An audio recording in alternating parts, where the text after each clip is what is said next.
Yang terhormat Ibu Kepala Sekolah SMP Negeri 2 Mesuji Raya, Bapak Ibu Dewan Guru serta staf tata usaha yang berkenan hadir dan berkesempatan hadir pada pagi hari ini. Terima kasih saya ucapkan atas kehadirannya. Di sini saya akan melakukan diseminasi tentang budaya positif dari tugas aksi nyata 1.4 Pendidikan Guru Penggerak Angkatan 9 Kabupaten Ogan Komering Ilir. Saya Dewi Nurhayati dari SMP Negeri 2 Mesuji Raya, CGP Angkatan 9 Kabupaten Ogan Komering Ilir. Namun sebelum kita mulai, marilah bersama-sama kita buka dengan membaca basmalah. Bismillahirrahmanirrahim. Untuk acara selanjutnya, sambutan dari Ibu Kepala SMP Negeri 2 Mesuji Raya kepada Ibu Siti Muhajiyati SPD MPD, disilakan. Bismillahirrahmanirrahim. Terima kasih Ibu Dewi. Ibu-ibu yang saya hormati, Assalamualaikum warahmatullahi wabarakatuh.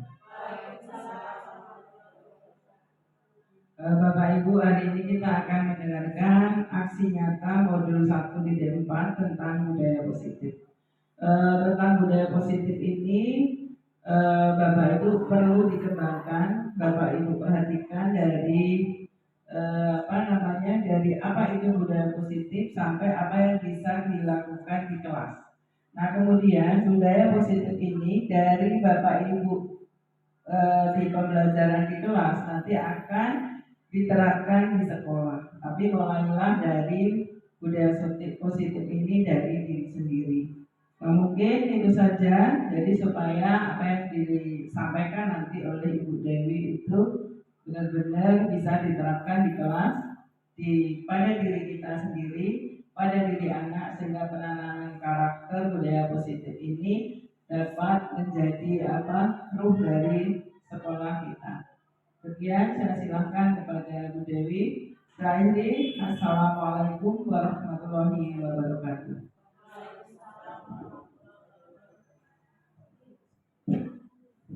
Terima kasih sambutan dari Ibu Kepala SMP Negeri 2 Mesuji Raya atas kesempatan, memberikan kesempatan kepada saya untuk menyampaikan diseminasi. Saya ucapkan terima kasih.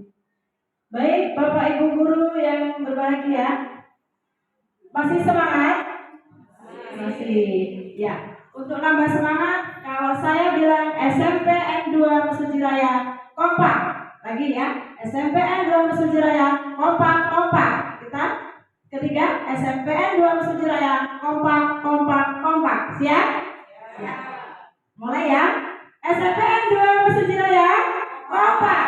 SMPN 2 Mesuji Raya kompak. SMPN 2 Mesuji Raya kompak. Ya. Dengan tadi ibu-ibu tambah semangat ya di sini.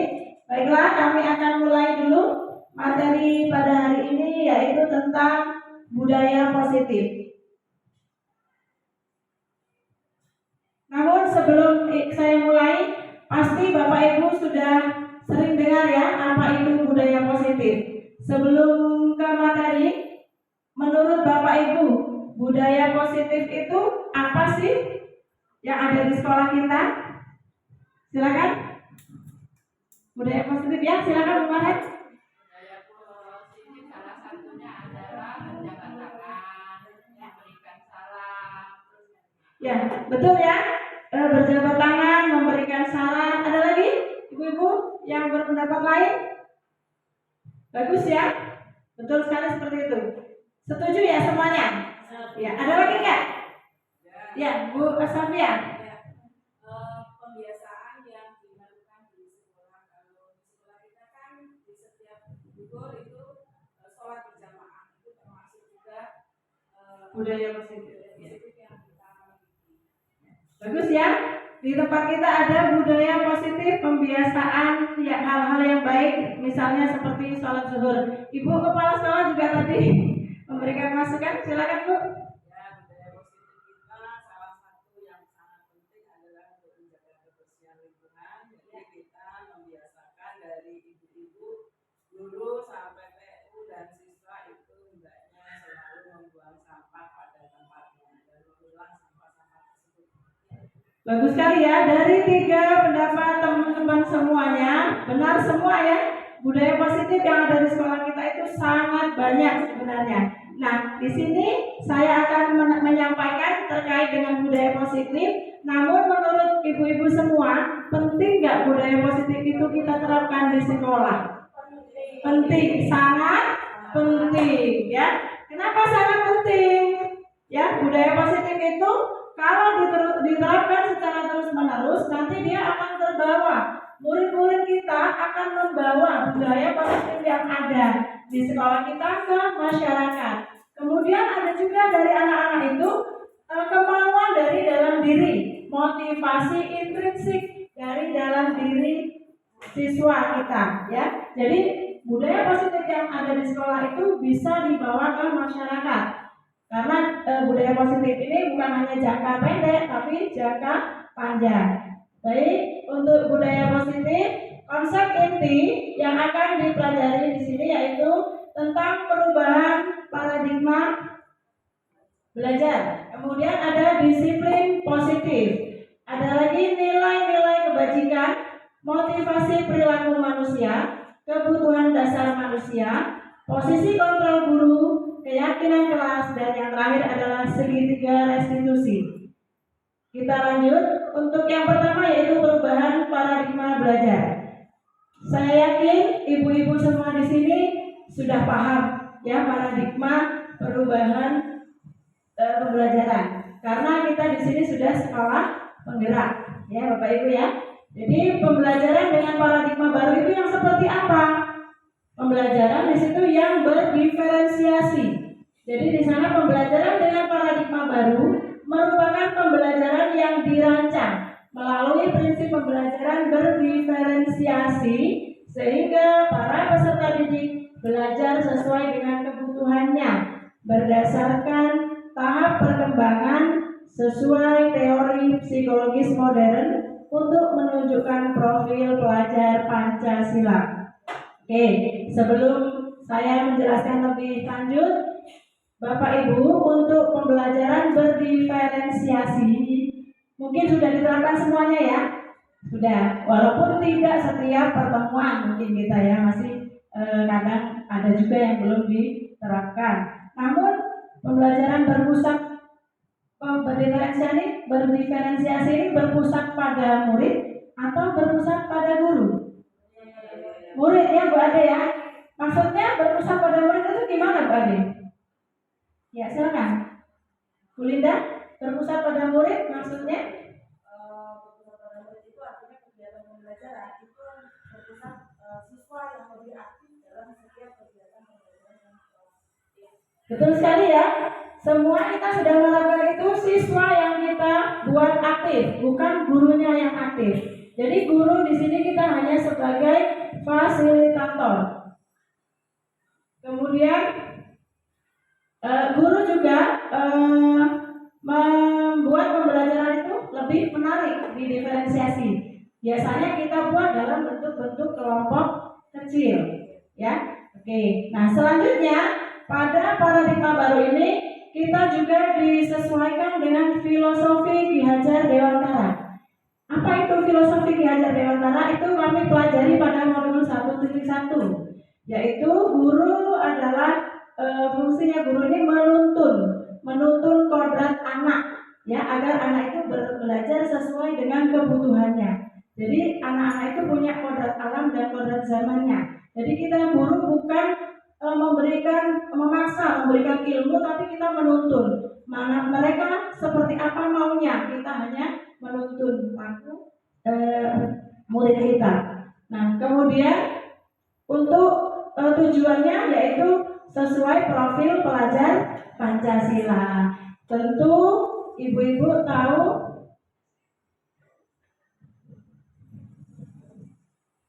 di situ ada profil pelajar Pancasila. Kita ada 6 profil ya, ibu-ibu ya. Kita sudah tahu semua itu 6 profil dan sudah kita jalankan juga dalam proyek. Mungkin semuanya sudah pernah kita amati ya, dimensi-dimensi profil pelajar Pancasila, yaitu beriman dan bertakwa kepada Tuhan Yang Maha Esa dan berakhlak mulia, kemudian gotong royong, kemudian mandiri, kreatif, bernalar kritis, dan berkebinekaan global. Jadi tujuannya adalah untuk mencapai profil pelajar Pancasila. Jadi murid yang kita inginkan setelah kita mengetahui budaya positif, maka nanti kita arahkan ke profil pelajar Pancasila. Oke, lanjut. Untuk di perubahan paradigma ini, miskonsepsi teori kontrol. Di sini ada 4 miskonsepsi teori kontrol. Artinya kita selama ini berpikiran seperti itu, ternyata tidak. Ternyata kita sebagai guru itu tidak bisa seperti itu. Yang pertama, ilusi guru mengontrol murid. Walaupun kita bisa menyuruh murid melakukan sesuatu atau tidak melakukan sesuatu, tapi sebenarnya kita tidak bisa mengontrol murid itu harus seperti apa, murid itu harus begini, nggak bisa, ya. Itu yang kedua, ilusi bahwa semua penguatan positif efektif dan bermanfaat. Belum tentu juga. Ketika kita menghadapi siswa kita bermasalah, misalnya kita buat penguatan yang positif, menurut kita itu sudah bisa mengontrol diri mereka. Yang tadinya mereka gagal bisa berubah menjadi berhasil. Belum tentu juga, ya. Jadi miskonsepsi itu namanya. Kemudian yang ketiga, ilusi bahwa kritik dan membuat orang merasa bersalah dapat menguatkan karakter. Kadang-kadang kita kan ada anak-anak yang mungkin dia agak sulit ya kita atur. Kita bilang, kasihan ibu lo sudah gini, kalian masih seperti itu terus. Nah, itu membuat mereka merasa bersalah, tapi itu tidak bisa merubah karakternya, justru membuat karakter dia menjadi kuat, itu enggak. Jadi miskonsepsi. Yang terakhir, ilusi bahwa orang dewasa memiliki hak untuk memaksa. Orang dewasa di sini yang kita maksud adalah kita. Sebagai seorang guru, kita bisa memaksa siswa kita harus begini, ya. Siswa kita harus rajin, siswa kita harus rajin sholat, siswa kita harus membuang sampah. Tapi bukan memaksa, maksud kami di sini ini ilusi. Jadi tidak bisa kita paksakan. Bagaimana caranya? Yaitu dengan proses pembiasaan. Seperti yang disampaikan Bu Fia tadi ya, disiplin positif kita adalah proses pembiasaan. Kita lanjut. Kemudian ini mengubah paradigma stimulus respon ke pendekatan teori kontrol. Jadi yang pertama adalah stimulus respon itu menyatakan bahwa realitas atau kebutuhan kita semua sama. Nggak sama ya, kita semua Bu Fia dengan saya tidak sama kebutuhannya. Mungkin hari ini saya butuh minum yang banyak, gitu ya. Atau hari ini saya butuh minum obat karena saya kurang sehat, beda dengan Bu Fia. Begitu juga dengan siswa atau murid kita. Jadi walaupun murid kita itu dalam satu kelas 71 misalnya pelajaran matematika semua, tapi kebutuhan mereka itu tidak sama. Nah, bagaimana caranya? Seperti yang kita buat pembelajaran berdiferensiasi itu, kita sesuaikan dengan gaya belajar. Betul nggak itu? Ya, kita sesuaikan dengan prosesnya bagaimana, kontennya kita bagi sesuai dengan kemampuan dan minat mereka. Nah, kemudian di teori kontrol itu realita atau kebutuhan kita berbeda. Jadi kita menuju ke teori kontrol ya. Teori yang stimulus respon itu sudah lalu, nggak cocok lagi kita gunakan untuk saat ini, untuk pembudayaan disiplin positif ini ya. Kemudian semua orang melihat hal yang sama, padahal sesungguhnya adalah menurut teori kontrol setiap orang memiliki gambaran yang berbeda. Ya, kita juga sama, menurut kita itu bagus, tapi menurut teman-teman nggak bagus, gambaran kita beda. Ya. Kemudian kita mencoba mengubah orang agar berpandangan sama seperti kita. Nah, di teori kontrol kita berusaha memahami pandangan orang lain tentang dunia. Jadi kita nggak bisa memaksakan ya, anak murid kita harus sama semuanya. Misalnya si A dengan si B harus sama pandangannya, dipaksa harus sama, enggak. Di situ kita malah justru harus berusaha memahami pandangan mereka itu. Sebenarnya semua anak punya pandangan berbeda. berbeda-beda. Jadi kita arahkan saja, karena kita tadi kan menuntun ya. Kemudian perilaku buruk dilihat sebagai suatu kesalahan. Nah, di teori kontrol ini semua perilaku memiliki tujuan. Anak-anak kita mungkin yang berperilaku buruk itu ada tujuannya. Ya, mungkin ibu-ibu juga sering ya mengalami seperti itu. Ketika kita tanya anak-anak itu kenapa begini, oh bu, saya di rumah gak diperhatiin ibu, ya orang tuanya mungkin begitu. Tujuan dia untuk mencari perhatian. Jadi seperti itu di teori kontrol itu. Kemudian orang lain bisa mengontrol saya, padahal sebenarnya hanya Anda yang bisa mengontrol diri Anda sendiri. Hanya siswa itulah yang bisa mengontrol. Jadi walaupun kita beri masukan, kita beri saran, ya diri mereka itulah yang bisa merubah mereka, karena mereka yang mengontrol mereka sendiri. Siswa kita misalnya ya, atau kita seperti itu.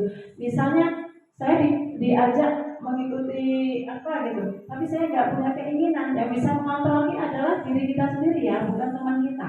Jadi walaupun kita ikut, karena kita nggak nafsu, jadi ya nggak bisa ngontrol gitu ya. Nah, itu. Selanjutnya saya pemaksaan ada pada saat bujukan gagal. Nah di situ pada posisi kontrol, anak tidak bisa kolaborasi dan konsensus menciptakan pilihan-pilihan baru. Jadi di situ untuk posisi kontrol kita nanti diarahkan untuk kolaborasi. Jadi kolaborasi itu bekerja sama ya ibu-ibu ya, antara siswa dengan guru, sesama siswa, sesama guru. Kita memang dianjurkan untuk berkolaborasi. Yang terakhir pada stimulus respon itu adalah model berpikir menang-menang. Untuk yang teori kontrol yaitu model berpikir menang-menang. Jadi kita semuanya nanti menang, merubah anak yang tadinya gagal bisa menjadi berhasil. Maksudnya gagal, misalnya anak itu tadinya suka bolos, nanti kita dengan adanya teori kontrol ini kita bisa membuat mereka sadar dengan sendirinya dan membuat mereka berhasil kembali ke jalan yang benar. Lanjut, kemudian kita lanjut ke disiplin positif. Nah sebenarnya disiplin itu ibu-ibu sudah pernah dengar kata disiplin? Jauh dari dulu mungkin sudah pernah ya? Ya, apa bu disiplin itu bu ya? Disiplin, pengennya siswa kita disiplin. Iya, betul sekali Bu Nelia. Mengikuti aturan. Yang jelas ada aturannya, anak-anak mengikuti aturan. Jadi terlihat bahwa siswa disiplin itu teratur, ya kan Bu? Misalnya dalam berbaris, siswa itu disiplin, barisannya rapi, tidak tolak kanan tolak kiri, itu disiplin, benar? Ya. Nah di sini disiplin itu berasal dari kata disiplina yang artinya belajar. Awal pembentukan kata disiplin itu mengacu pada motivasi dalam diri yang memiliki tanggung jawab terhadap apa yang dilakukannya berdasarkan nilai-nilai yang diyakininya. Jadi harus ada motivasi dalam diri. Ya. Kemudian disiplin positif sendiri adalah salah satu cara untuk menanamkan motivasi intrinsik, motivasi dari dalam diri, baik itu siswa, guru tadi ya. Nah, seperti itu. Untuk menjadi orang yang mereka inginkan dan menghargai diri sendiri dengan nilai-nilai yang mereka yakini. Jadi disiplin positif itu sebenarnya berasal dari diri siswa masing-masing, bukan karena paksaan. Ya. Mungkin selama ini kalau mentaati peraturan itu terpaksa ya, anak-anak kita benar nggak Bu? Agak-agaknya terpaksa sepertinya. Nah di sini nanti kita budayakan supaya bisa membuat disiplin positif pada anak-anak kita dengan cara seperti itu, menumbuhkan motivasi intrinsik dari dalam diri siswa kita. Kemudian sebagai pendidik, tujuan kita adalah menciptakan anak-anak yang disiplin dari dirinya sehingga mereka bisa berperilaku dengan mengacu pada nilai-nilai kebajikan universal dan memiliki motivasi intrinsik, bukan ekstrinsik, bukan dari luar, bukan karena ada paksaan, karena ada perintah, ada dorongan. Jadi memang dari dalam diri mereka sendiri. Kita lanjut. Nah, ini nilai-nilai kebajikan. Dari tadi kan berdasarkan nilai-nilai yang diyakininya. Ternyata nilai-nilai kebajikan itu banyak sekali setelah kami mempelajari di modul 1.4 ini ya. kebajikan itu ada beberapa pendapat itu berdasarkan profil pelajar Pancasila. Sudah jelas kita punya 6 dimensi ya, yang tadi beriman dan bertakwa pada Tuhan Yang Maha Esa dan berakhlak mulia sampai bergotong royong di situ. Nah, ini ada lagi ternyata nilai-nilai kebajikan itu adalah sifat positif yang berisi nilai-nilai yang disepakati bersama, bersifat universal. Universal itu umum, ya, umum dan lintas bahasa, lintas suku, bangsa, agama, dan latar belakang. Nah, menurut itu ada selain profil pelajar Pancasila, ada menurut PYP ya, Primary Years Program. Ternyata nilai-nilai kebajikan itu bisa meliputi rasa hormat, kemudian integritas, mandiri, menghargai, kemudian antusias, empati, semuanya adalah yang ada dalam diri siswa dan diri kita semua ya. Ada rasa ingin tahu, percaya diri, komitmen. Nah, kemudian dari keterampilan hidup dapat dilihat, dapat dipercaya, lurus hati mendengar, yang lurus hati, mendengar yang aktif, tidak merendahkan orang lain dan memberikan yang terbaik dari diri. Baik, ibu-ibu, kalau nilai-nilai kebajikan itu maksudnya adalah sifat yang baik, ya kan? Benar nggak? Sifat yang baik yang pada dasarnya setiap orang itu memilikinya. Percaya nggak ibu-ibu? Misalnya, walaupun anak kita tuh nakal ya, bolos terus, menurut ibu-ibu anak kita punya nggak sifat itu? Sifat yang baik, kebajikan itu nilai-nilai kebajikan. Punya ya. Hanya saja mungkin yang mereka tonjolkan itu justru sifat yang buruknya.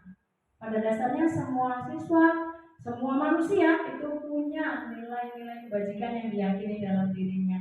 Cuma tadi ya sering tidak terlihat karena yang terlihat jeleknya. Selanjutnya ada motivasi perilaku manusia. Ya, motivasi perilaku manusia ini ternyata ada 3. Ada eksternal lagi ada internal. Yang eksternal yang pertama itu tujuannya untuk menghindari ketidaknyamanan. Kemudian eksternal yang kedua mendapatkan imbalan atau penghargaan dari orang lain.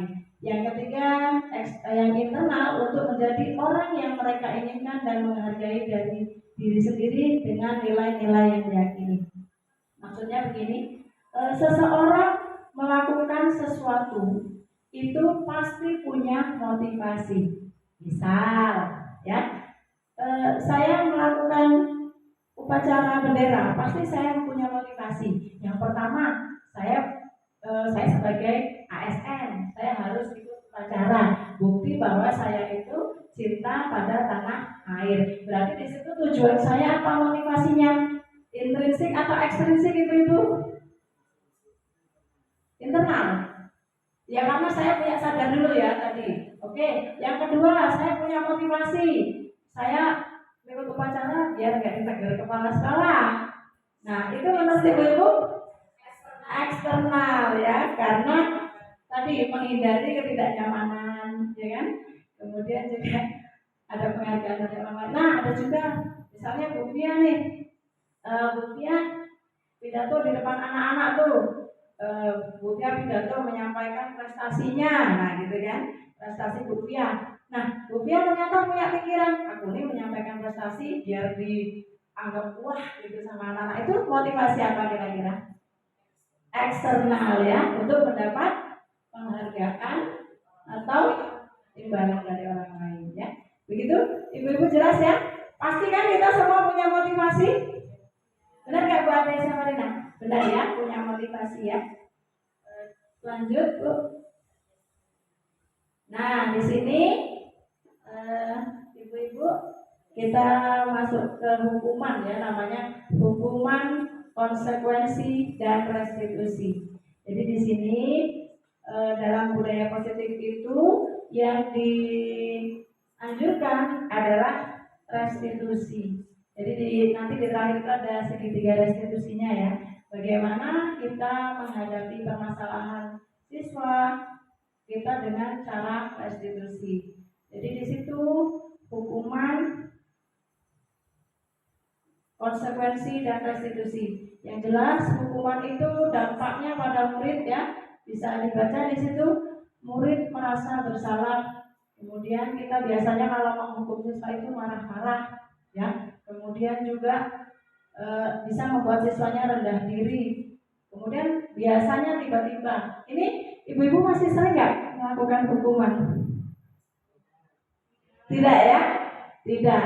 Mungkin ini pembelajaran kita yang 10 tahun yang lalu ya, masih seperti itu. Jadi setiap ada permasalahan misalnya dihukum. Oke, untuk mempelajari hukuman, konsekuensi dan restitusi, saya minta tolong ibu-ibu untuk isi dulu ini ya.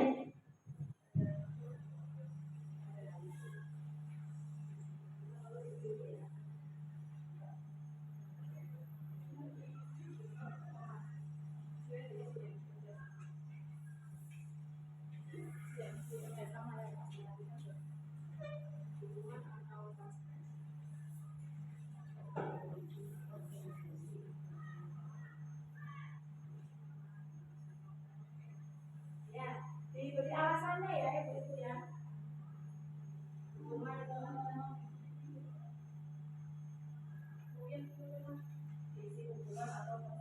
Ya.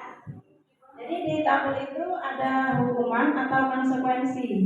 Jadi kalau hukuman alasannya apa, kalau konsekuensi itu alasannya apa.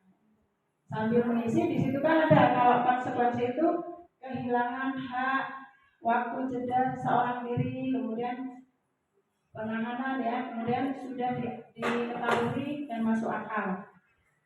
Kemudian dilihat oleh guru dan murid, kemudian membantu guru menyatakan peraturan, melakukan peringatan dan menerapkan konsekuensi. Nah, untuk yang restitusi itu memang yang dianjurkan, murid, anak tidak kehilangan waktu, namun bersemangat untuk memperbaiki diri.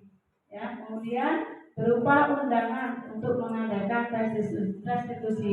Jadi kalau restitusi itu siswa kita undang, ya, bukan dipanggil ketika dia tiba-tiba melakukan. Misalnya anak itu terlambat langsung kita panggil terlambat, itu hukuman bisa konsekuensi.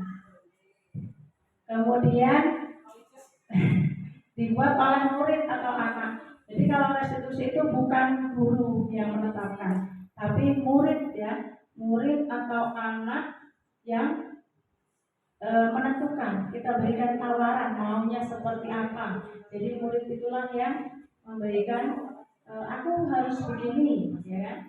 Kemudian menguatkan guru, menyebutkan keyakinan kelas, membimbing kerangka acuan berpikir, restitusi murid atau anak.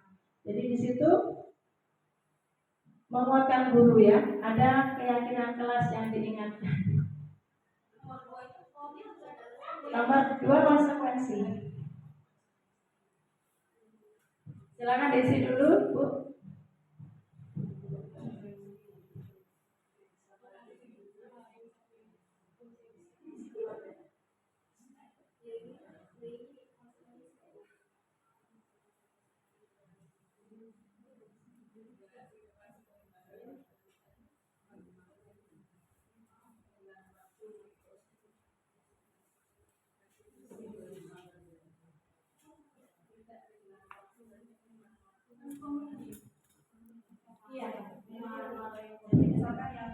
Ya, nomor 1 misalnya menurut Bu Linda hukuman alasannya apa? Kan alasannya bisa itu banyak itu ya, hukuman tuh begitu. Nah, silakan.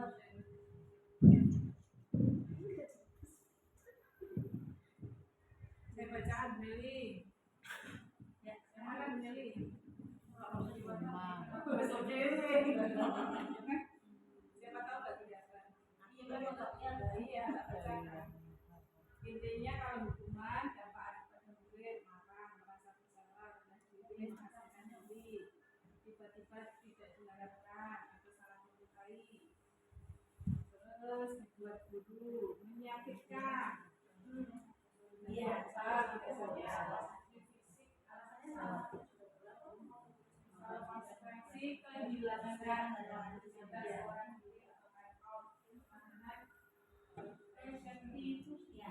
kalau restitusi itu yang benar, tidak kehilangan waktu, namun bersemangat untuk memperbaiki diri.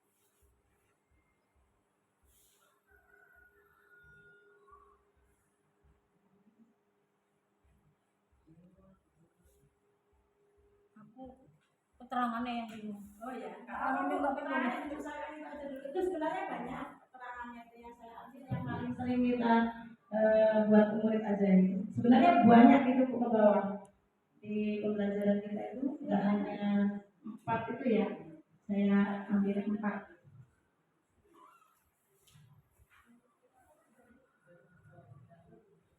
Kalau untuk hukuman itu perilakunya pasif, agresif meningkat ya. Kalau untuk konsekuensi penguatan hanya bertahan dalam jangka waktu pendek, tapi kalau untuk restitusi masalah terpecahkan. Itu masih banyak kok. Kemudian kalau restitusi itu intinya yang paling baik yang dianjurkan saat ini kita untuk membudayakan disiplin positif untuk mengatasi permasalahan siswa itu yang seperti itu restitusi.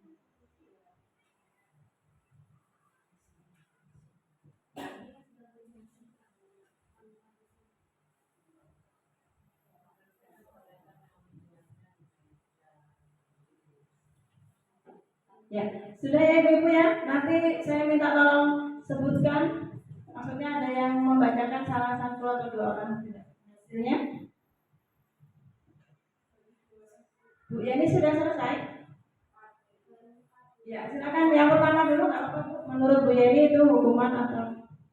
Yang pertama, mencatat 100 kali di dalam buku kalimat saya tidak akan terlambat lagi karena terlambat ke sekolah. Itu hukuman.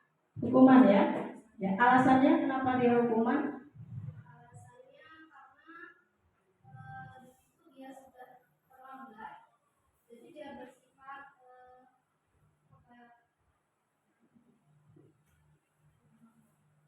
bersifat hukuman karena dia terlambat. Ya. Maksud Bu Yani mungkin begini ya. Dia tadi sudah terlambat, dihukum seperti itu. Seharusnya tidak seperti itu, tapi diberi materi pembelajaran yang sudah terlambat tadi sesuai dengan teman-temannya yang sudah dikerjakan di kelasnya, begitu ya, biar dia tidak hukuman. Oke, yang kedua, Bu Linda atau Bu Ade sudah? Bu Ade, satu saja Bu Ade. Silakan nomor 2 Bu Ade. konsekuensi. Yang mana Bu? Yang menarik mengenai lapangan kerja 2 kali karena melakukan dari sekolah. Ya, konsekuensi ya. Konsekuensi. Alasannya Bu? Alasannya harus mengikuti kesepakatan yang sudah dibuat. Ada aturan, menyatakan peraturan ya, menerapkan konsekuensi. Benar ya? Konsekuensi atau hukuman? Hukuman. Ya. Hukuman fisik, kemudian juga tidak ada hubungannya dengan tadi dia terlambatnya. Seperti Bu Yani tadi ya Bu ya. Bukan salah Bu Ade, tapi maksudnya konsekuensi itu harusnya sesuai dengan apa yang mereka tinggalkan yang tadi. Bu Mardiana, akhir contohnya. Membersihkan coretan yang dibuatnya di meja tulis. Iya. Itu menurut saya konsekuensi Iya. karena sesuai dengan kesalahan yang dilakukan. Ya, ya tepat sekali ya. Jadi seperti itu konsekuensi itu kesalahannya apa? Ya itu yang dia kerjakan. Misalnya terlambat, berarti dia harus bagaimana? Apa yang sudah dia terlambat tadi disuruh mengikuti, selesaikan. Walaupun dengan temannya berbeda ya waktunya. Seperti itu. Oke, kita lanjut. Jadi ibu-ibu semuanya udah paham ya hukuman dan konsekuensi.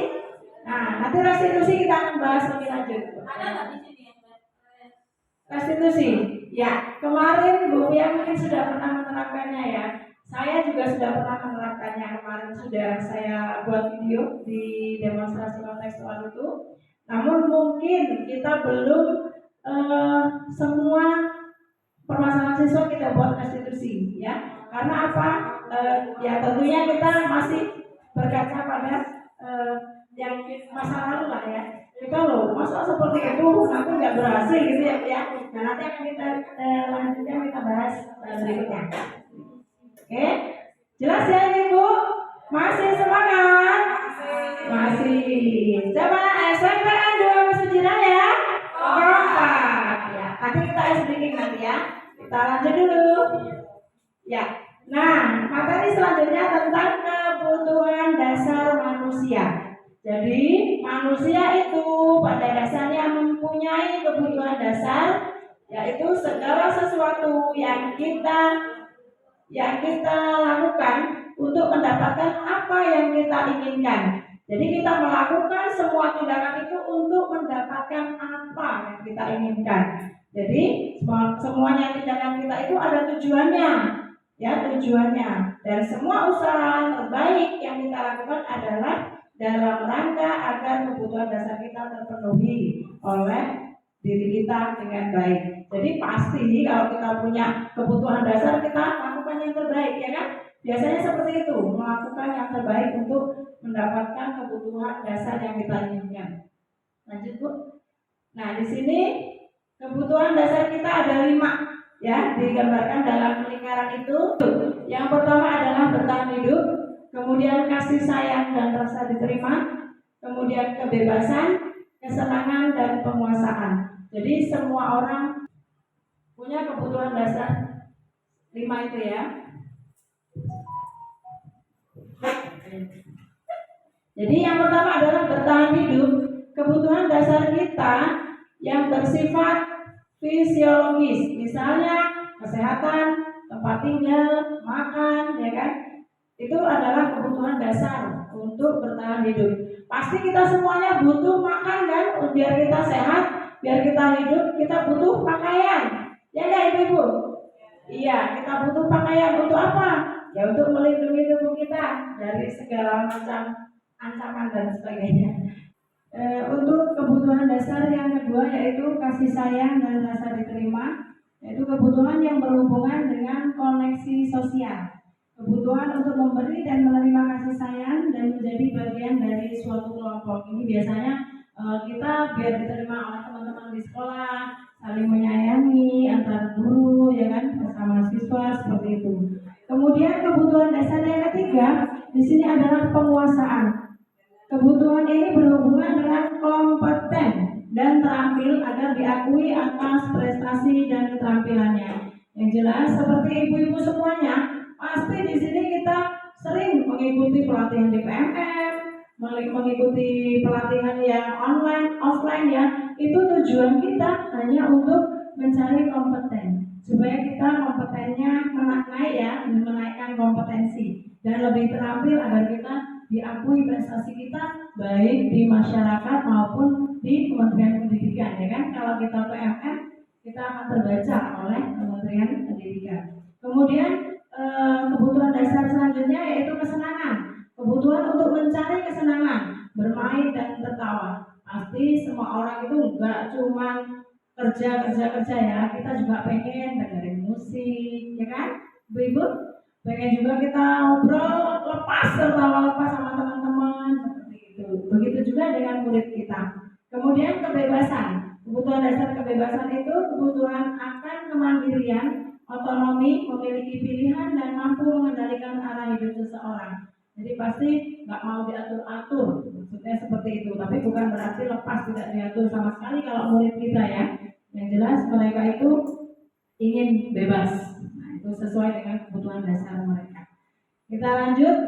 Nah, materi selanjutnya yaitu tentang 5 posisi kontrol guru. Ya, di sini 5 posisi kontrol guru ini terhadap murid biasanya ini dalam menghadapi permasalahan yang terjadi baik di kelas maupun di lingkungan sekolah kita. Jadi 5 posisi kontrol ini yang pertama sebagai penghukum. Ya, tadi sudah saya suruh menuliskan teman-teman semuanya tentang hukuman atau konsekuensi. Kalau hukuman berarti posisi kontrol kita sebagai penghukum yang nomor 1. Kemudian yang kedua, pembuat merasa bersalah. Kemudian menjadi posisi kontrolnya sebagai teman, sebagai pemantau dan sebagai manajer. Maksud dari destinasi saya ini, jika kita sudah mengetahui posisi kontrol ada 5 itu tadi, maka untuk kedepannya kita diharapkan selalu menjadi posisi kontrol yang terakhir, yaitu sebagai manajer. Nah, seperti apa itu sebagai manajer ya? Jadi kita lihat sebagai manajer di situ ada guru berbuat guru berkata. Jadi karena ini saya diseminasinya ke guru, kita membuat penguatannya ke guru. Jadi saya ambil yang guru berbuat dan guru berkata. Jadi apa yang kita perbuat, apa yang kita katakan itu adalah seperti ini. Jika penghukum kita sering menghardik, menunjuk-nunjuk, menyakiti, menyindir siswa kita. Nah, jika dia membuat merasa bersalah, kita biasanya ceramah, menunjukkan kekecewaan mendalam. Ibu loh sudah sering ngomongin kamu gini, kamu masih seperti itu. Itu contoh membuat merasa bersalah. Kemudian sebagai teman, posisi kontrolnya yaitu membuat alasan-alasan untuk murid-muridnya. Bagaimana caranya murid itu kita anggap sebagai temannya, kita bela, kita bantu, ya itu seperti itu. Kemudian kalau pemantau kita menghitung dan mengukur. Kita diam aja menghitung, mengukur berapa kali sih siswa itu sudah melakukan kesalahan. Nah nanti ketika siswa itu kita panggil, kita undang, akan disampaikan kamu sudah sekian kali melakukan kesalahan itu sebagai pemantau. Nah, yang terakhir yang paling baik dan yang harus kita lakukan saat ini yaitu menjadi manajer. Kita di situ berbuatnya hanya mengajukan pertanyaan-pertanyaan. Kenapa hanya pertanyaan-pertanyaan? Bukan nggak menyelesaikan masalah yang itu, enggak ya? Karena tadi kita sudah punya motivasi intrinsik siswa ya, bahwa pada dasarnya semua manusia itu melakukan sesuatu punya alasan, punya tujuan. Nah itu. Jadi ada pertanyaan-pertanyaan itu menyangkut apa alasannya, ya siswa kita melakukan perbuatan itu misalnya. Nah selanjutnya guru berkata, di situ kata-kata yang menghukum, kalau kamu tidak melakukannya, saya akan menyuruh kamu keliling misalnya kan, ke lapangan 10 kali. Membuat merasa bersalah contohnya kamu sudah mengajarkan ibu, padahal sudah ibu ingatkan berkali-kali, gitu kan. Kemudian pada saat yang posisi teman, guru berkata, lakukan demi bapak ibu, ya sudah nanti bapak ibu bantu, ya kan?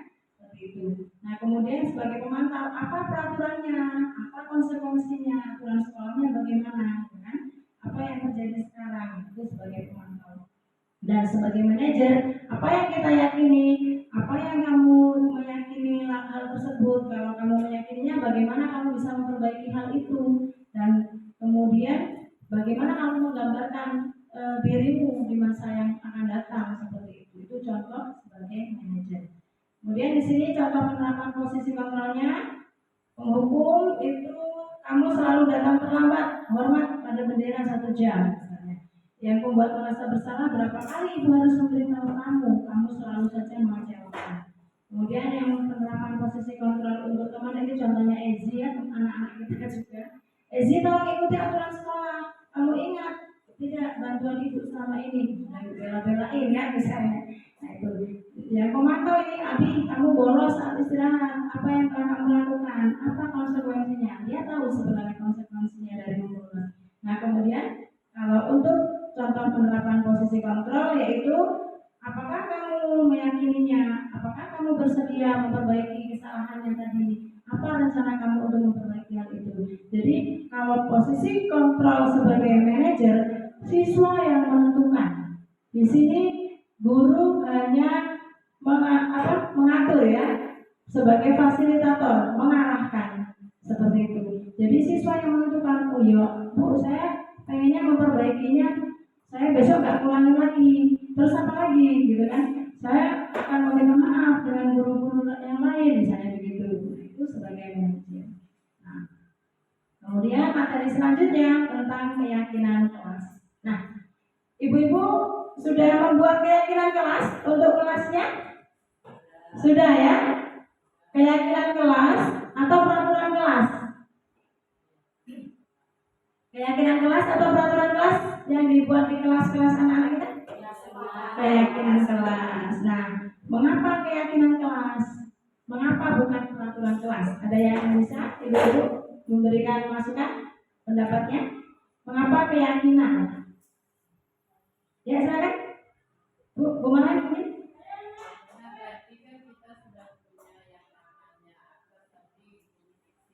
Iya.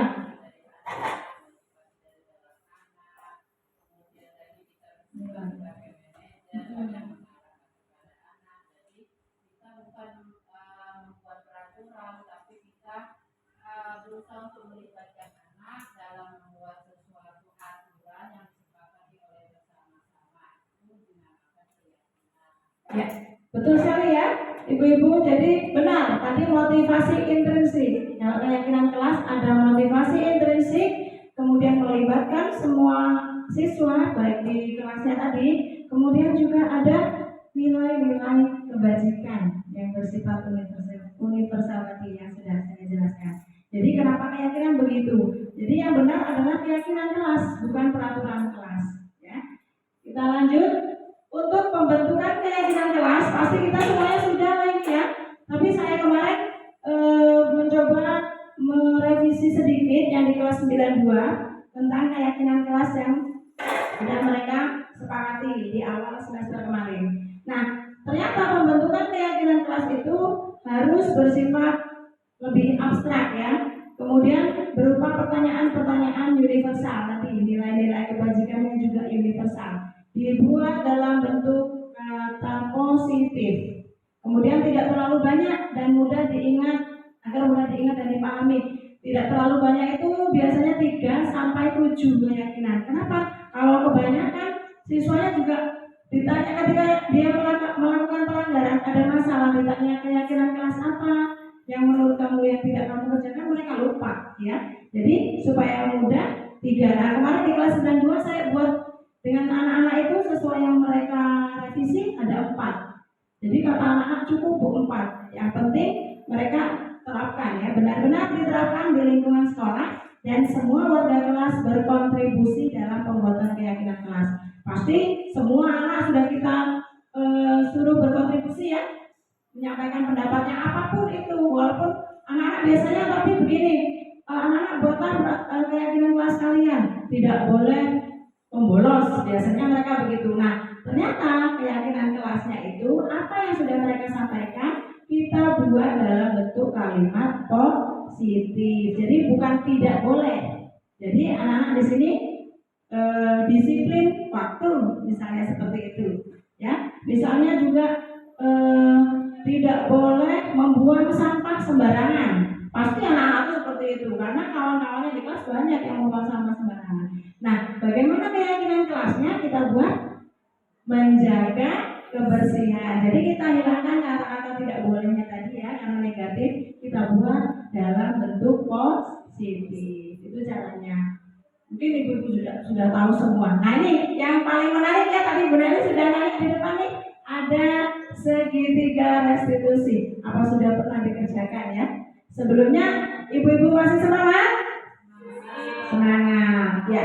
Sekarang mungkin ibu-ibu butuh waktu untuk agak semangat, silakan tegak dulu. Kita ice breaking sebentar.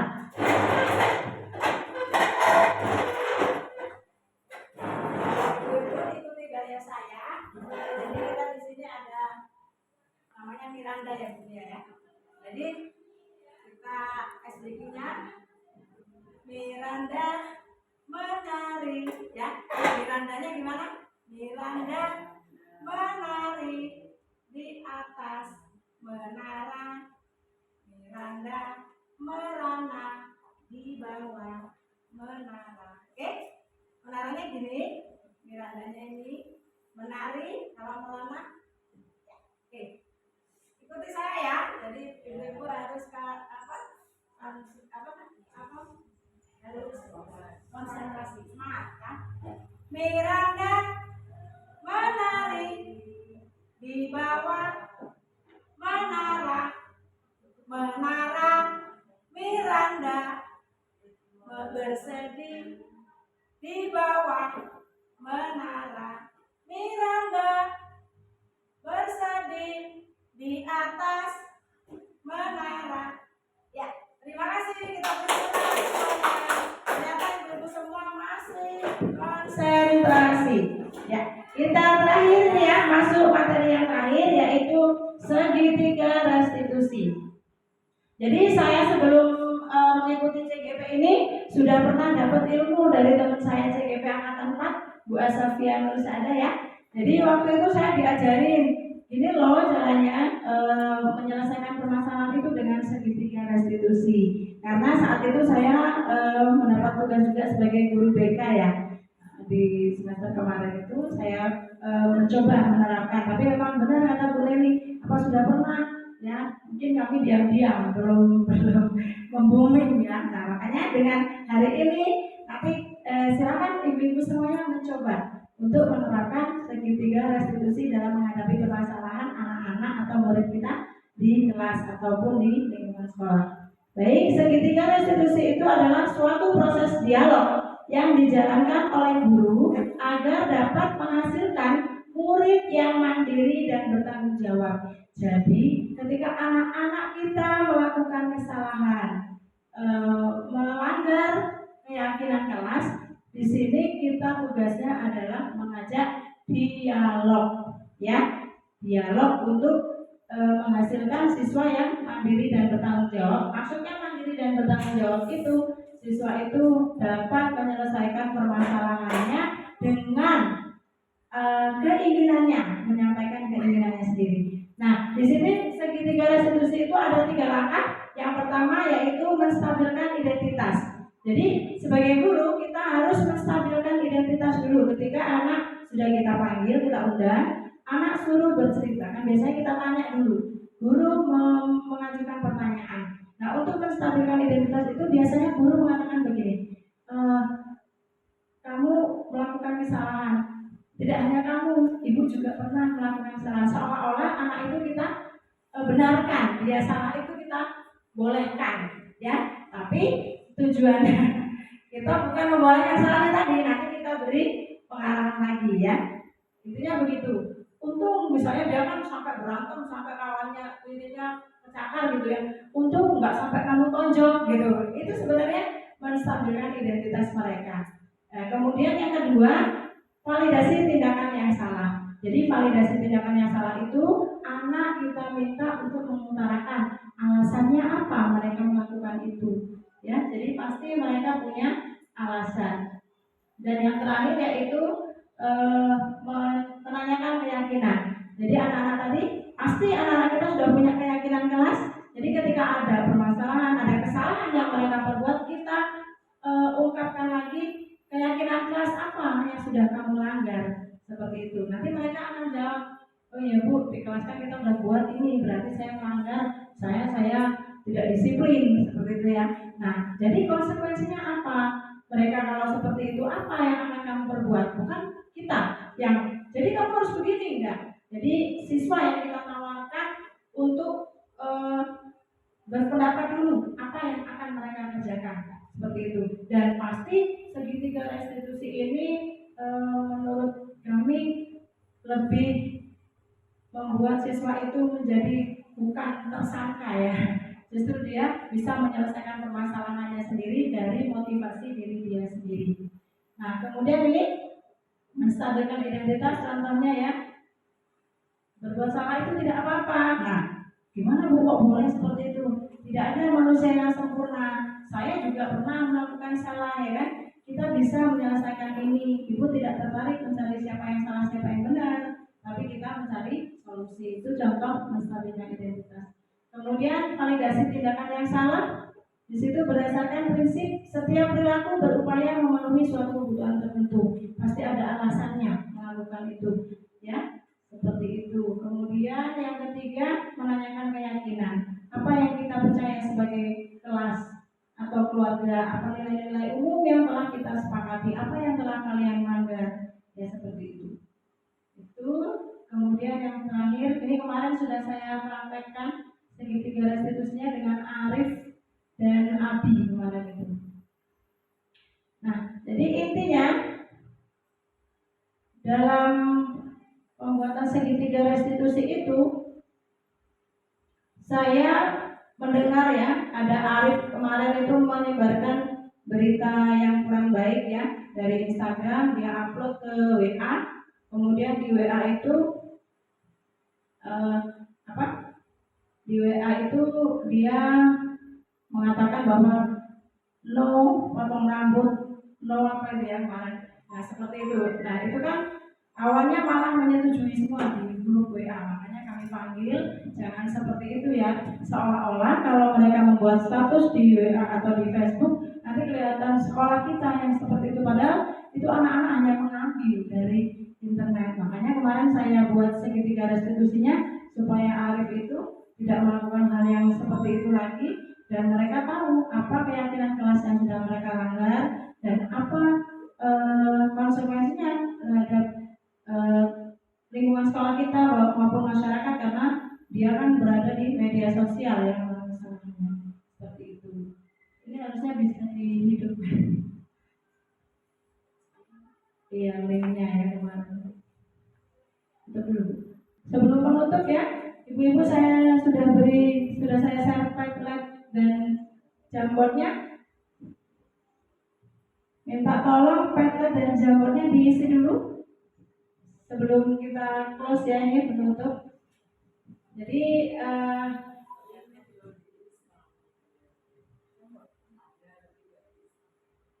Jadi penerapannya program disiplin positif itu hendaknya guru memiliki standar sosial kepribadian profesional sama ya yang baik, sehingga kita bisa merefleksikan kepada murid sebagai guru untuk menuntun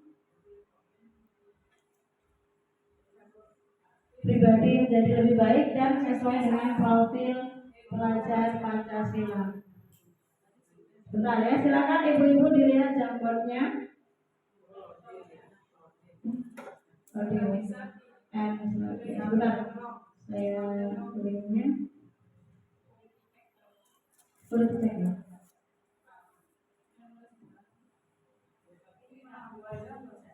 Buat juga.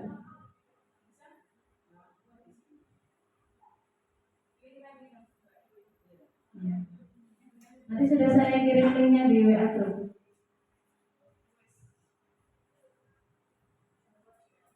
Ya ini ya, Padlet jamboardnya. Kalau Padlet itu refleksi dari kegiatan kita hari ini. Kalau jamboardnya tadi tentang aku belajar editnya aku pakai tentang.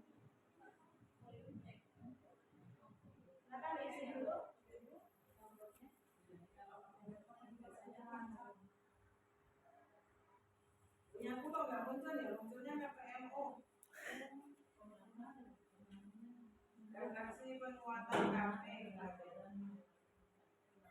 Oh ini membangun tantangan membangun budaya positif. Ini April 22. Belum masuk. Ini linknya. Iya.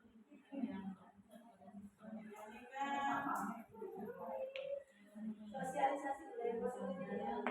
Judulnya apa? Itu bagaimana belajar pada murid Sudah dijawab.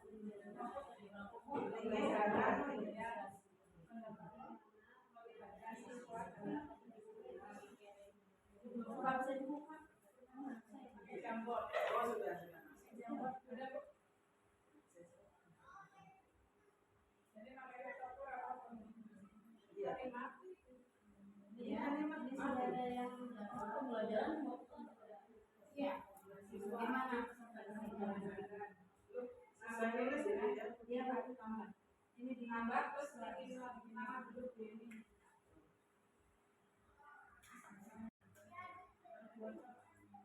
ya. Menurut Bu Mahen ya, Mahen yang itu siapa nih? Bu Asofia, pembelajaran yang berpusat pada murid itu Sebuah proses untuk mendorong siswa agar terlibat secara aktif dalam kegiatan pembelajaran dengan mempertimbangkan karakteristik dan kebutuhan siswa. Karena pada dasarnya kebutuhan siswa itu berbeda-beda. Kemudian menurut Bu Marhen, pembelajaran yang berpusat pada murid adalah pembelajaran yang sesuai dengan masih dilanjutkan ya Bu, diedit ya. Ini Bu Yeni. Belum ya, silakan Bu dilanjut dulu. Ya, ini Bu Siti Muhajiriati.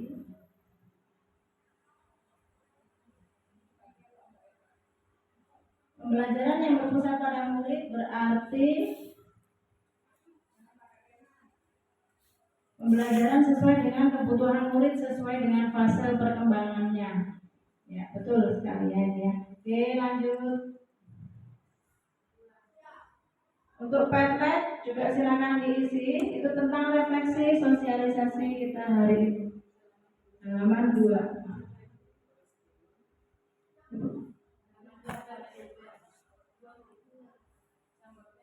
Oh, jambornya ada 2.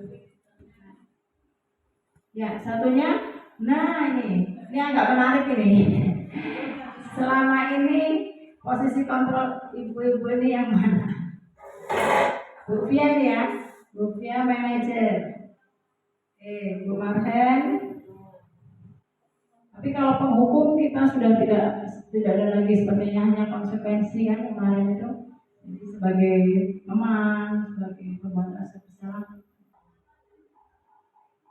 Ya, ini sudah ya teman-teman kita, ini Bu Asafia sebagai manajer. Yang pink Bu siapa? Bu Ade sebagai manajer.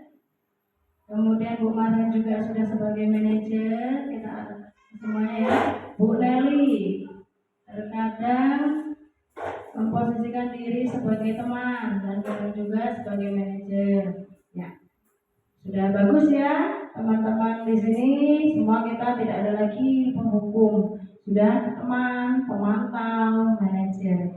Jadi dengan hari ini saya menyampaikan materi ini, kita berharap ke depan kita dapat menerapkan disiplin positif dan memang benar-benar menerapkan dalam sekolah kita sebagai guru memposisikan diri kita sebagai manajer.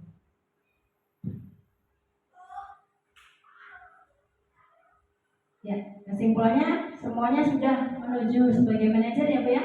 Bu Dari hanya kadang-kadang sama, saya juga seperti itu, kadang sebagai pemantau, kadang sebagai manajer. Untuk refleksinya, ini dari Bu Asafia. Peristiwa yang dialami mendapat pemahaman tentang budaya positif ya, teori kontrol, disiplin positif. Kemudian perasaannya senang dan antusias mengikuti kegiatan ya. Terbukti teman-teman tadi semangat semua. Ya, saya beri tepuk semangat ya. Kemudian pembelajaran yang didapat yaitu keyakinan sekolah agar terwujud kedisiplinan di sekolah. Amin ya. Semoga dengan adanya kita berkontribusi seperti ini ya, kita berkolaborasi, kedisiplinan di sekolah tercapai, kemudian dapat menerapkan restitusi dan posisi kontrol kita sebagai manajer. Kemudian penerapannya menerapkan segitiga restitusi di sekolah dan juga menerapkan keyakinan sekolah, meyakinkan kelas atau sekolah dan memiliki kontrol manajer. Ya, tujuan akhir dari diseminasi saya hari ini juga seperti itu, mengajak Bapak Ibu semua sebagai guru kita dapat menjadi posisi kontrolnya sebagai manajer, kemudian menerapkan disiplin positifnya dengan cara membiasakan siswa-siswa kita untuk hal-hal yang baik ya. Kemudian kita juga menerapkan segitiga restitusi dalam mengatasi permasalahan siswa yang terjadi di sekolah. Dari Bu Siti Muhajiriati. Peristiwanya sangat berkesan, perasaannya juga mendapat pencerahan tentang disiplin positif ke depan. Disiplin positif itu dapat diterapkan di kelas hingga sekolah. Disiplin positif dapat menjadi kesepakatan seluruh warga sekolah. Dan apabila disiplin positif itu sudah dilaksanakan oleh siswa, maka nantinya ketika siswa kita itu sudah lulus dari sekolah kita, mereka masih akan tetap menerapkannya dalam lingkungan baik di rumah maupun di masyarakat. Itu tujuan pendidikan kita kan seperti itu ya Bu ya. Terima kasih. Terima kasih partisipasi dari ibu-ibu sekalian. Materi kita sudah di ujung ya, sudah selesai.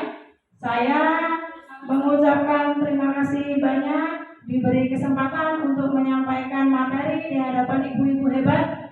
Saya yakin ibu-ibu di sini lebih hebat sebenarnya dari saya. Saya hanya menyampaikan ini sebagai pengetahuan saya mengikuti CGP di angkatan 9 dan saya harus diseminasi sebagai tugas saya sebagai CGP. Mari ibu-ibu, bapak-bapak yang belum mendaftar CGP di angkatan 11 ini sudah buka, silakan untuk mendaftar. Tidak terlalu sulit, kita semuanya nanti akan saling membantu. Mungkin Bu Asafian di angkatan 4 punya pengalaman yang sudah selesai ya, CGP-nya sudah jadi guru penggerak, dia akan berbagi. Dengan saya juga begitu, saya juga akan berbagi pada ibu-ibu semuanya. Ya Bu ya, siap mendaftar CGP? Siap ya? Ibu-ibu ayo, siap mendaftar CGP? Siap. SMP 2 Sejena ya? Kompak. Terima kasih atas perhatiannya. Kurang dan lebihnya saya mohon maaf. Saya akhiri. Wassalamualaikum warahmatullahi wabarakatuh.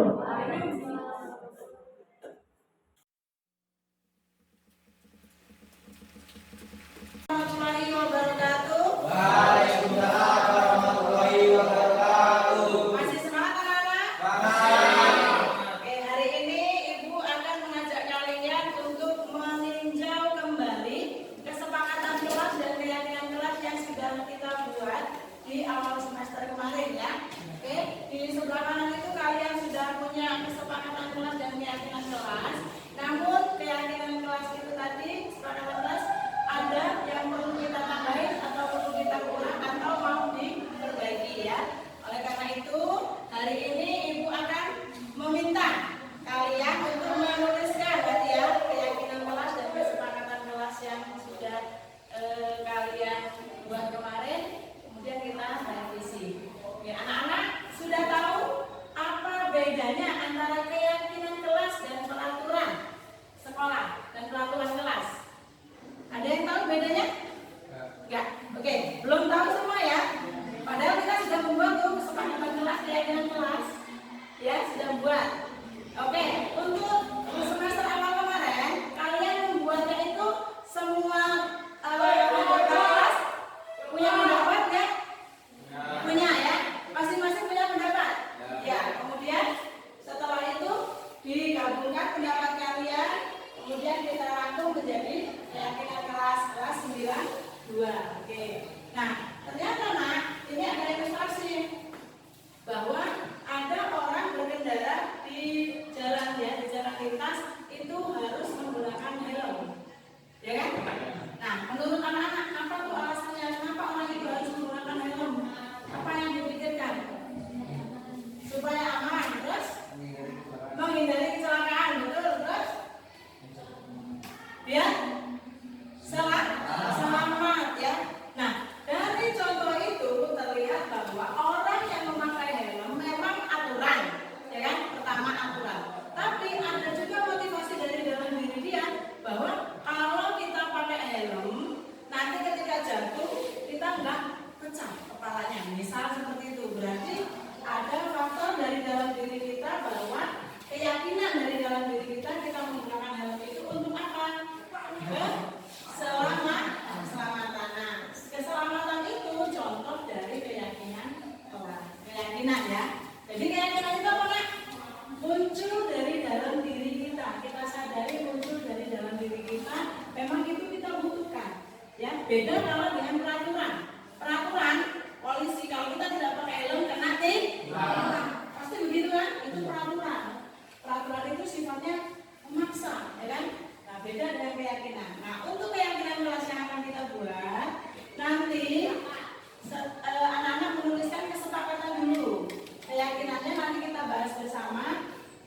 Bedanya kesepakatan dengan keyakinan, kalau keyakinan kelas tidak dalam bentuk kalimat negatif. Jadi tidak ada kata tidak boleh, tidak membolos, itu kesepakatan ya. Kalau keyakinan nanti dalam bentuk kalimat yang positif, kalimat yang baik ya. Oke, jelas anak-anak? Nah, sekarang Ibu minta tolong kalian silakan menuliskan apa saja kesepakatan kelas yang kalian inginkan di sini ya. Kemudian nanti kalian tempelkan di depan ya, di kertas foto yang sudah disiapkan. Boleh banyak-banyak, mau berapa boleh, nanti kita bahas bersama. Atau mau cuma satu, ada yang mau 5 boleh ya. Silakan. Yang setiap hari ini kan kemarin kesepakatannya ini ya, keyakinannya ini. Yang sekarang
Ya,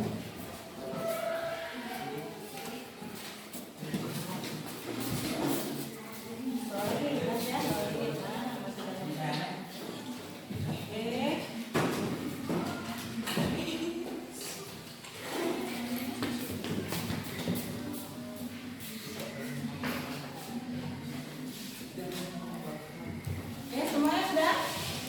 Ya. Sebelum kita membahas ke depan, silakan di antara teman-temanmu, teman-teman di sini anak-anak untuk menyampaikan dulu apa yang sudah kalian tulis tadi. Silakan, siapa yang mau menyampaikan dulu? Ayo. Ya, Maret. Tidak boleh keluar kelas saat jam pelajaran. Temannya setuju? Setuju. Ya, tepuk tangan dulu. Oke, itu berdasarkan realita ya, teman-teman kalian sekarang seperti itu. Oke, lanjut. Yang perempuan? Ya, silakan Sylvie. Memakai pakaian yang rapi. Iya, memakai pakaian yang rapi. Oke, betul ya. Oke, jadi apa yang sudah kalian tulis tadi kita tampung semuanya menjadi yang awalnya tadi adalah kesepakatan ya. Kenapa Bu masih dalam bentuk kesepakatan kelas? Di sini masih bentuk tidak boleh, ya. Kemudian di sini tidak boleh membuli, ya kan? Contohnya.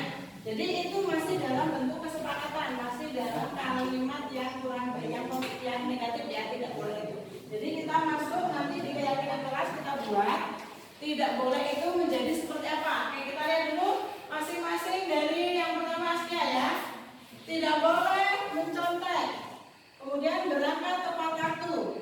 Ya. Ada yang lain buat seperti itu? Tidak ada. Tidak boleh memakai sandal.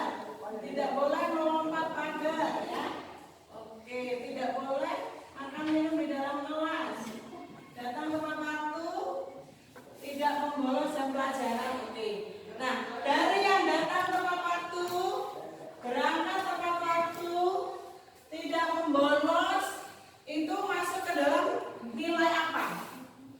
Ya, kalau keyakinan kelas harus ada nilai-nilai kebajikan. Misalnya, tidak boleh berkata kotor, tidak boleh membuli, itu saling menghargai. Ada lagi, misalnya tadi datang tepat waktu, mungkin itu di disiplin, ya. Atau ada lagi nak, misalnya di sini tidak membuang sampah sembarangan. Berarti keyakinannya tentang apa? Menjaga kebersihan, ya. Maksud ya? Oke, jadi dari beberapa yang kalian dapatkan ini kita bisa mengambil satu yang tepat waktu ya nak ya. Jadi apa keyakinannya? Disiplin. Ya, disiplin ya. Kemudian yang tidak membolos itu pasti disiplin ya. Tidak boleh membuli. Tidak boleh membuli. Ada banyak nih teman-temannya nih. Tidak boleh membuli berarti apa? Keyakinannya saling menghargai. Boleh ditulis nggak? Ditulis dulu. Tuliskan, saya dituliskan. Jadi keyakinannya yang pertama tadi apa? Kita simpulkan disiplin ya. Kemudian yang kedua, yang tidak membuli tadi saling menghargai ya, menghargai. Kemudian nilai yang ketiga, menjaga kebersihan, tidak membuang sampah sembarangan. Ya. Oh, yang tidak mengajak teman menghargai juga ya tadi ya? Iya, tidak boleh berbicara kotor. Apa? Tidak boleh berbicara kotor. Sopan, santun. Kemudian yang tidak membawa sampah tadi menjaga kebersihan. Ini sudah keyakinan ya. Kemudian masih ada lagi berbicara sopan, tadi sopan santun ya nak. Dilarang tidur dalam pelajaran apa? Menghargai, ya kan? Menghargai siapa? Menghargai guru, menghargai teman-teman ya. Kemudian tidak boleh keluar kelas saat jam pelajaran, itu apa? Disiplin. Jadi apa yang sudah kalian taruh sini, dilarang makan dan minum saat ada guru, berarti apa? Menghargai. Jadi sudah cukup ya kesepakatan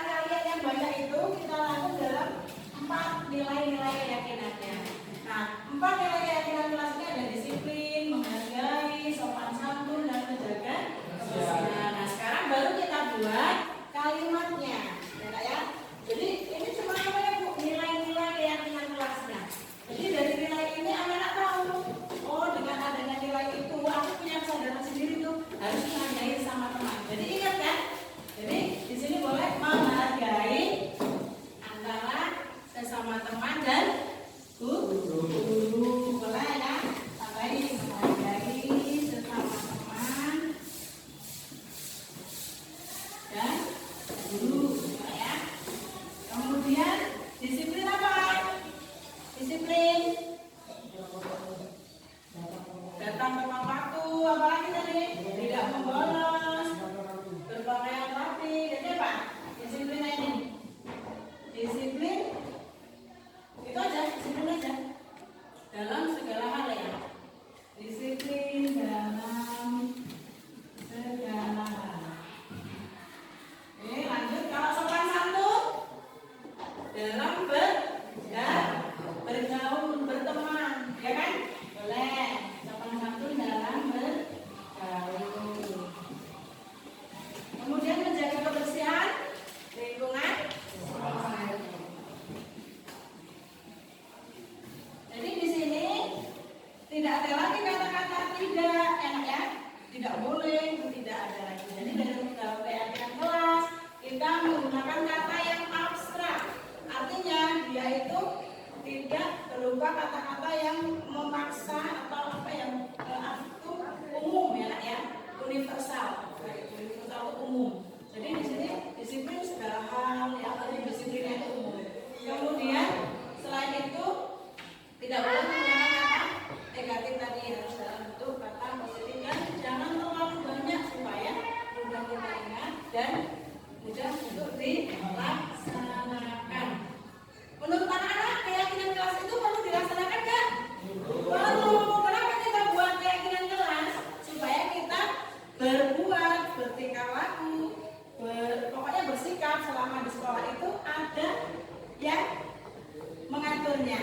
Bukan peraturan, tapi keyakinan kelas. Kenapa? Supaya kita ada motivasi dalam diri kita sendiri. Oh iya, aku kalau nggak kesini, nanti aku di kelas ada keyakinannya begitu. Jadi ketika anak-anak berbuat kesalahan, nanti akan diingatkan oleh gurumu itu dalam namanya restitusi ya, nanti kalian akan diingatkan dengan keyakinan kelas yang sudah dibuat. Jelas anak-anak? Jadi siap keyakinan kelas kita ini mau dilaksanakan? Siap. Kurang? Cukup? 4 saja cukup? Oke. Ya, sebenarnya ini sudah kalian buat di awal semester ya, tapi kita revisi karena mungkin teman-teman di sini banyak melihat kejadian ada yang bolos Bu, ada yang makan di kelas Bu ya. Jadi dengan kesepakatan ini semoga kelas kita menjadi lebih baik, bersih, disiplin ya, rapi. Cukup ya? Cukup. Terima kasih atas partisipasi anak-anak dalam membuat keyakinan kelas. Ibu akhiri. Assalamualaikum.